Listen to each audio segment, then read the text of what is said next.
Alright, welcome to Digital Toolbox. This is the Grasshopper install demo. In this demo, we'll discuss how to install Grasshopper, how Rhino deals with Grasshopper as a plugin, a little bit about the workspace and what all the toolbars look like, and how to deal with multiple files. You can load and switch between multiple Grasshopper definitions at once, and we'll look how to do all that in today's tutorial. So here we are in Rhinoceros.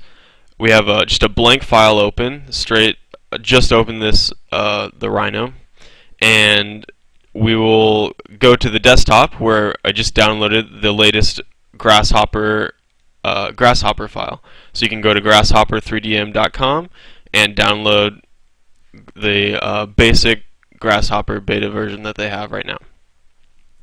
Just double click on that, and this will install it for you. It's a very small program, only a few megs. Say next, next. It'll copy all the files. Should be pretty quick. Finish, and it should be all installed.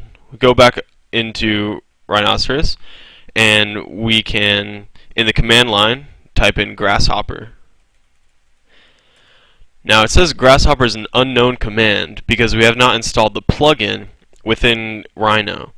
So to do this, we could go to Plugin Manager, press Enter in the command line, and Rhino Options window will come up.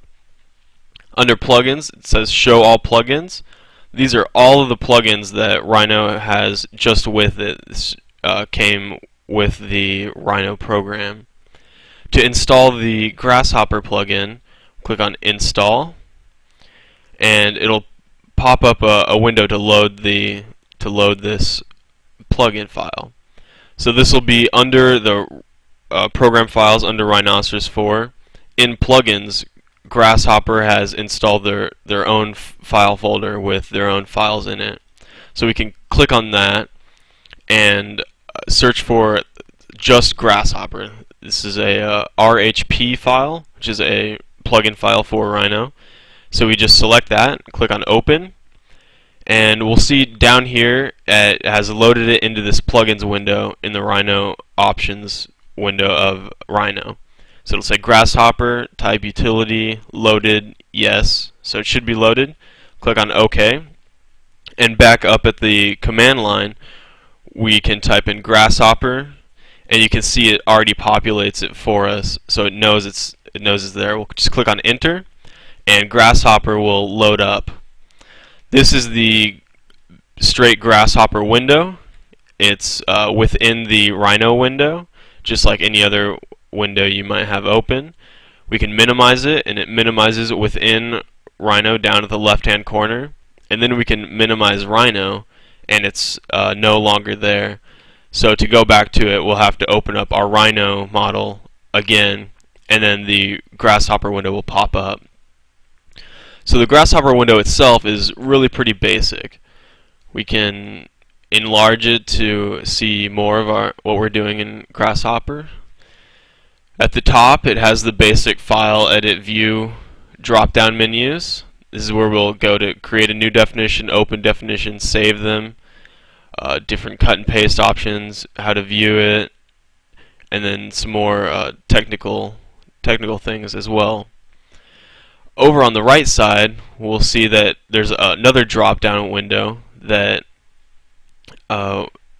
works with different definitions. So I can open up one file, open definition, and I just have one on my desktop right here.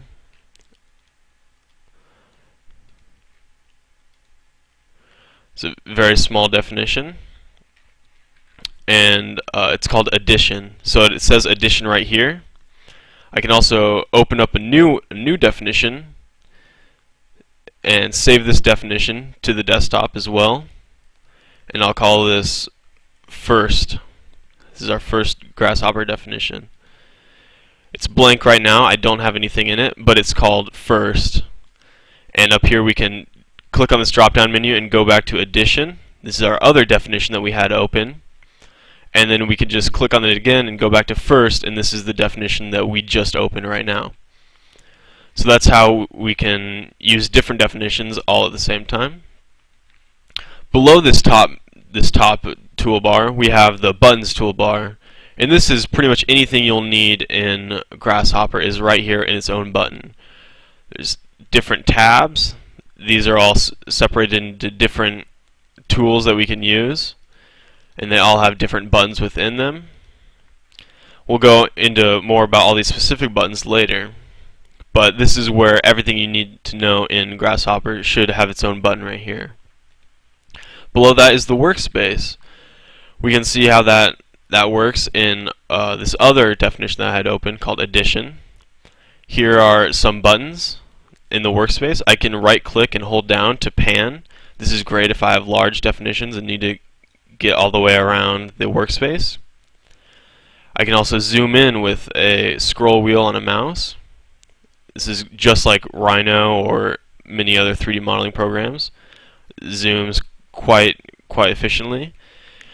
In the bottom right hand corner, there's a little widget that tells you where all the buttons are on the workspace. So if I am out here and I'm kind of lost, I can look down to the right, and there's a little widget that says they're all back down to the right. So I'll scroll out, and we can see that this definition is all right here, kind of back at the origin. So the only other toolbar that we haven't discussed is this modeling toolbar right below all of the buttons. This has things like zoom factor, view at 100%. This is what it looks like. I can also go to 50% if I have a larger definition. There's some other basic ones that we can go into in different further tutorials we'll go into, but this is the basic workspace right here. So now you should be familiar with how to load Grasshopper and make sure that the plugin works, how to open Grasshopper within Rhino, and what the basic workspace looks like. What the workspace looks like, what the toolbars look like, and how to deal with multiple files. So I hope you enjoy this tutorial and you know a little bit more about Grasshopper. Thanks a lot. See you later.